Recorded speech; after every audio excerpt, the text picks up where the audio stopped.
বাপ মাকে আমার আল্লাহ তো জান্নাত দিয়েছিল। আদি পিতা বাপ হলো আমাদের নবী আদম মা হাওয়া। এবার বলেন ওই জান্নাতের হকদার কারা? দিদি আমরা তো তাই আল্লাহ এটা জুড়ে রেখে দিয়েছে, গুনাহগার হলেও টেনশন করিস না, জান্নাতের আশা। লাইন ভালো না খারাপ?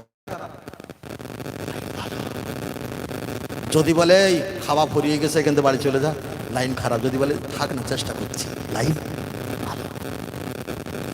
ও আমার সোনা মানিকেরা, গিয়ে চলে যাওয়া যায়, লক্ষ্য করে দেখা যায় নবী আদম মা হাওয়া আলাইহিস সালামের কথা বললাম, তাদের তা সন্তান আমরা, আমাদের বাপ মা হলো, আমাদের আদি পিতা হলো তানারা দুইজন।